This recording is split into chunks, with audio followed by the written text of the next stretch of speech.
look over here. Presentation by Miss. Yes, her name is Naymie, but you know, she's such a woman of God. I call her Miss Naomi. Miss Naymie Rene. I know it's spelled with R-E-N-E, but I added an A. So she is Naymie Rene. Sweet Naymie Rene. Sweet hour of prayer. That's how I remember her. Naymie Rene, sweet hour, who was, I call her Sweet Hour. Sweet Hour, who was African American, yes, and Haitian, mixed with, she told me, her great-grandmother was a Cherokee American Indian. Can't you tell? Just look at her.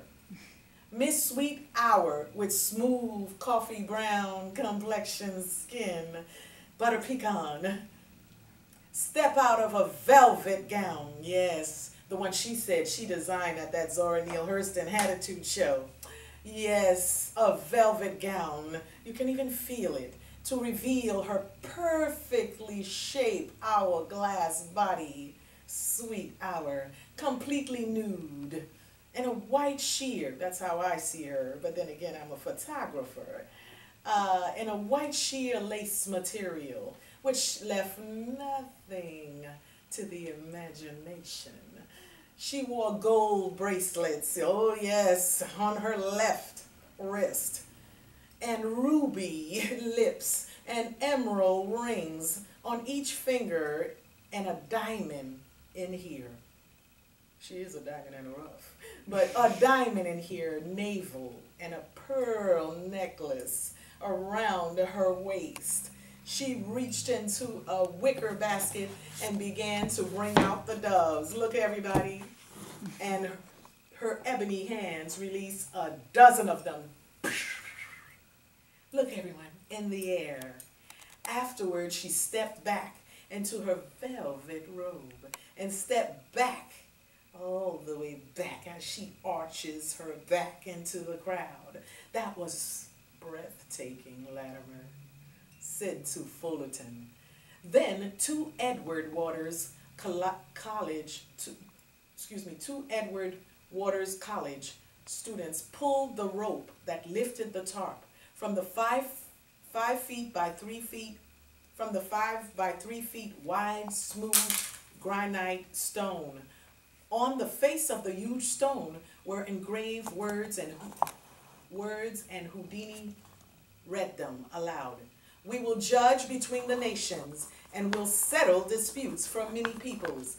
They will beat their swords into plowshares and their spears into pruning hooks. Nation after nation will not take up sword against nation, nor will they train for war.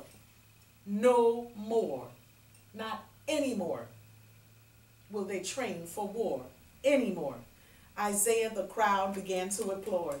Now we will have a song of appreciation from Miss Alicia Keys. And after the song, the next voice you will hear will be Dr. Louis Latimer. Then Alicia Keys came to the microphone. Hello, hello. Sound check. Good afternoon, everyone. Thank you, thank you. All right, you may have a seat. I want to sing a song that was written by one of our fallen heroes, one who died from senseless gun violence right here in New York City. Who else, you know, the city never sleeps. Who else has to die before we end the sale of handguns in our country? She then sat at the piano, closed her eyes. Imagine there's no heaven. It's easy if you try. No hell below us. Above us, only sky. Imagine all the people living for today. The crowd cheered as she sang the John Lennon tune. Imagine there are no countries. It's not hard if you try. Nothing to kill or die for. No religion too.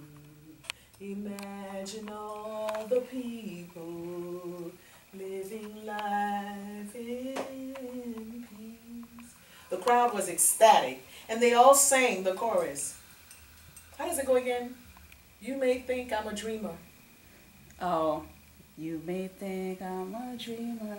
I don't know the whole You may thing. think I'm a dreamer, but I'm not the only one. Hope someday you will join us, and the world will unite, will be as one. After Alicia finished her song, Dr. Latimer, okay, thank you, Alicia. All right. After Alicia finished her song, Dr. Latimer came to the podium as Fullerton stood there teary-eyed. Ladies and gentlemen, this weekend has been one of the most significant of our lives. It is up to us, ladies and gentlemen, to go out there and eradicate poverty. It is up to us, not the government, not Vietnam, not the Gulf War, not the Army, the Navy, the Air Force. It is up to us, or the military. It is up to us. We have to be soldiers on foot. It is up to us to take back our educational system. It is up to us to take the oil barons out of our pockets. It is up to us to take farming equipment to Africa, to Asia, to Indonesia, to Haiti, all over the world, especially the third nations. It is up to us to take building supplies to India and Mexico City and Cuba. It is up to us to bend back capitalism, where it's making the rich richer and the poor poorer. It is up to us to bend back capitalism so that it opens its hands not just to the rich, to the poor, but to us all. These words printed on this stone at the entrance of this United Nations should give notice to those who serve here that this is not just a place to draw a paycheck. If a paycheck is all employees want here, then they need to just go home or go somewhere else and allow individuals the opportunity to work here and to serve humanity. It's not what your country can do for you, it's what we can do for our country. No longer should the United Nations be a pawnbroker, a hustler for the wealthy nations to exploit and bootleg our poor people and their talent. It is time for the Arabs, the Israelites, to live side by side, joining hands across the aisles as all races, black, red, white, blue, green, as all races live here in the United States. No longer, should we spend billions of dollars to keep consternation going.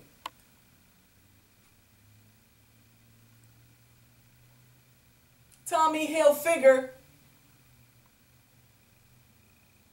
as much billions of dollars we spend on his fashion, he won't even give $1 to a black person. He's not supporting black, and yet we wear his name on our butts as we sag our pants and shame our people. We must set up peace councils, and we must spend those billions of dollars as investment into our children's future. We must set up peace councils that diplomats and delegates and common people like you and I, or he and she, can attend every day until conflicts are resolved. There are millions in need, and that money can go to construct schools, to feed the hungry, to clothe the naked, to shelter the homeless and the poor, to buy homes and small businesses for all, and business for all. It can be used for developing our community, our technologies that will improve our science, our technologies, our engineering and math, that will improve the quality of life for all. It can be used, well spent, billions of dollars of our hard ancestors' money, who slaved on back on our, who they carried through colonization from Africa to America. It can be used to clean up and to develop our community and our countries and our nations. It can be used to clean up plastic and recycle the plastic into useful products that you and I can use today. It can be used to help citizens live a useful, productive, and yes, in the middle of all the storms and the wars, a peaceful life. This United Nations is so important. I can tell you personally, I've been to the United Nations several times. Fashion show, translating. I speak Creole. This United Nations is so important that we, the citizens of this world, yes, this beautiful world that God created. The earth is the Lord and the fullness thereof, of this world, America. The United Nations is so important that the citizens of this world must make our voices heard, just like mine. Rather than, and I speak the voice of those that can't even speak right now. But we must make their voices heard, dead or alive, poor or rich, in good times or in bad. Rather than just the one or two ambassadors from each country, each nation being represented by an ambassador should send out hundreds of goodwill ambassadors on foot all around the world to work in construction and healthcare and farming. You know, there's an old Chinese proverb, if you could, you teach a man how to fish. You feed him for a day. If you give a man You could give a man a fish today, but he'll only eat and his family today. But if you teach him how to fish, you feed him for life. You feed him for life. We can teach farming. We can teach the people in Africa that all they need is oxen. If they have enough oxen, they could plow the land. For Christ's sakes. Instead of just sending them food like it's cracked, like the sky's cracked out from heaven and the food just drop out on them. We can teach them how to plow by just buying, you know, instead of using 100 of them to plow that land, we can just buy 8 to 10 oxen and it will do the job. Farming and education. We need ambassadors working in government, in finance, in education to get away from adversary politics and greed financing. As Brother Shermal says, there is enough. There's plenty. There's enough here for everybody. We're the melting pot. We don't have to be stingy. Share. Everything I learned in kindergarten. And it's a real book. And it's available right here in Dare Books where I am. Reading from Ted Hollins, Saving Grace. As we leave here going into this Thanksgiving weekend, let's be thankful of each other. Let's be thankful we have the United Nations. Let's be thankful we have a voice that can be heard. Let's take the message of Thanksgiving back to our homes and our communities. Let your friends know that the American Ingenuity Society needs their help in transforming, not just to be in the Army, but needs their help. Not just for a love offering, but needs their help. Not just to get from point A to point B, but needs their help in transforming our world, as President Obama alluded to during his first campaign, where he made history as being president. The tax money that we are spending, and I mean dearly, like trillions of dollars in debts, those tax money that we are spending on war, we can take that money. We can even take a cent of each of those trillions of dollars. We can take that tax money that we are spending on war to pay for our doctors, our nurses, our evangelists, our missionaries, our teachers, so they can treat, especially our doctors, so they can treat the people who are sick of Ebola, of Akalea, or whatever other diseases that man has made. And as a result of lack of funds to clean up all the pollution in the water and in the air, that's creating these people to be so sick when they drank that nasty, dirty, polluted, with full of pesticides and God knows what else, water, making them sick. We can teach them. And we can use that money. And people should not be afraid to go to the hospital anymore or to a doctor. In some of these countries and nations, a hospital is like 50 miles away. You'd be dead by the time you get there. That's why we need your help. And do not be afraid to go to a doctor, even if it's a medicine man in the country or one with a PhD practicing medicine. Do not be afraid, because they don't have, see, those doctors, those medicine men, they don't have any money, but they have a lot of faith. They have a lot of vision, and they are so educated and gifted and talented. And they have so much vision that they've heard from God, medicines and dreams. Do not be afraid of them, because just they don't have any money. Actually, health care should be free. That's right. That's what Obama's about. Free health care for deserving citizens that can't afford it. Actually, health care should be free for all.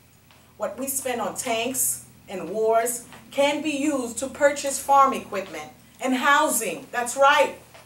Most people want to work to death. That's what they want to do. Most people want to travel. Yeah, they want to travel to Europe. They want to travel places that enslave them. Some of them don't even care about them, but they want to travel and visit those places. They want to be educated. They want to see a piece of their history again. Most people want to travel. Yeah, I want to travel too. I want to travel to those third world nations. I want to travel in New York again and be at the United Nations, right here, right here.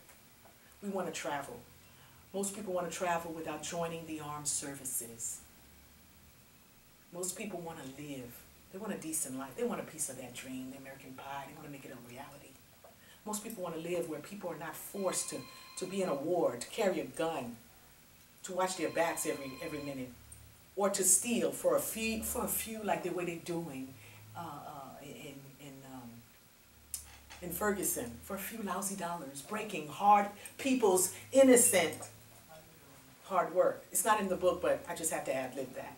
Most people want to live where people are not forced, according to page 184 of Saving Grace by Ted Hollins.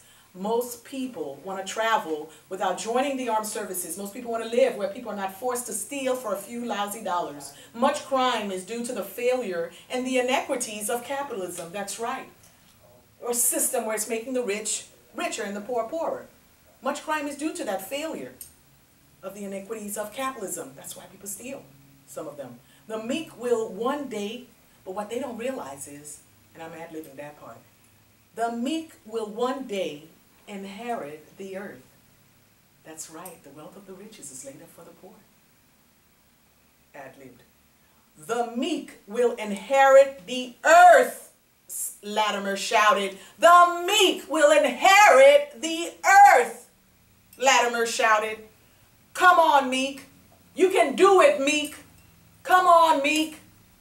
As Latimer was about to close his speech, a fat, red-cheeked Albert Limburg could be seen pushing through the crowd, excuse me, with a group of New York finest behind him. Officers! Officers, arrest that man! Limburg shouted. For what? The officers asked. We have no reason to arrest him.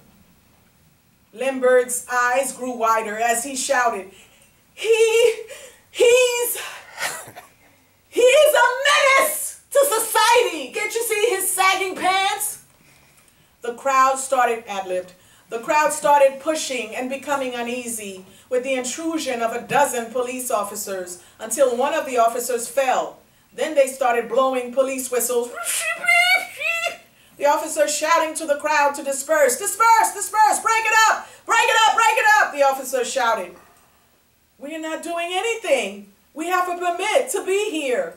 People from the crowd responded, and someone threw a water bottle, watch your head, at Lemberg, instead hitting a police officer. Ow!